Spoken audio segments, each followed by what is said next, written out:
আমার ফাঁসি যেন হয় স্যার। কিভাবে মারলা? বালুর চাপা দিয়ে স্যার। সে পরকে লিখতে ছিল, আমি সেটা মেনে নিতে পারিনি। বালুর চাপা দিয়েছে স্যার, তার ঘন্টা দুয়েক আগে স্যার। জি স্যার, আমি মেরে স্যার ত্রিপুরানে ফোন দিচ্ছি। আমার তার ছিঁড়ে গেছে স্যার। স্যার ওর তার আমি রয়েছি এই মুহূর্তে গাজীপুরের কাশিমপুরের। আজকের যে বিষয়টা একটু মর্মান্তিক একটা বিষয়, সেটি হচ্ছে স্বামী স্ত্রীকে বালিশ চাপা দিয়ে হত্যা করার পর 999 ফোন দিয়ে পুলিশ এনেছেন। দর্শক, আমি যদি একটু দেখাই যে এই মুহূর্তে যে যে স্বামীটি তাকে মানে বালিশ চাপা দিয়ে মেরেছে, তার যে অবস্থা সেটাতে 2 বছরের একটি বাচ্চা এবং 2 মাসের একটি বাচ্চা কিন্তু রয়েছে এই মহিলাটির, যাকে মেরে ফেলা হয়েছে।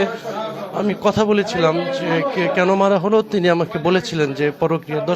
দর্শক একটু দেখায় যে এই মুহূর্তে কিন্তু যে এই স্বামী কিন্তু তাকে তার স্ত্রীকে গলা যে মুখে বালিশ চাপা দিয়ে হত্যা করেছে আরো এখন থেকে প্রায় 1.5 ঘন্টা আগে, এমনটি কিন্তু বলেছিলেন। দর্শক, একটি 2 মাসের একটি বাচ্চা তার কাঁধে। এবং আমি একটা বিষয় জানিয়ে রাখি যে মেরে ফেলার প্রায় 1.5 ঘন্টা পরে কিন্তু 999 ফোন দিয়ে পুলিশ এনেছে যে তাকে যে মেরে ফেলেছে। আমি একটু জানবো আসলে আপনার স্ত্রীকে আপনি কেন মারলেন, কখন মেরেছেন?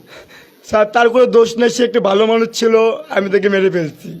তার মরদ দেয় আমি, তার মরদ দেয় কেউ নয়।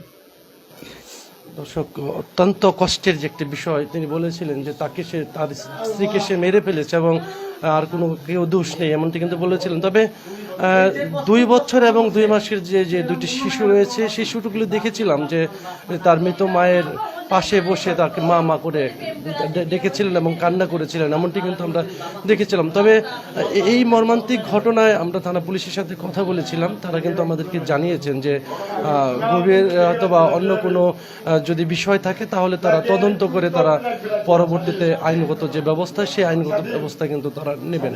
এই ছিল আমার কাছে কাশিমপুর থেকে যে স্বামী কর্তৃক যে গলা বালিশ চেপে যে হত্যাকাণ্ডের শেষ তথ্য।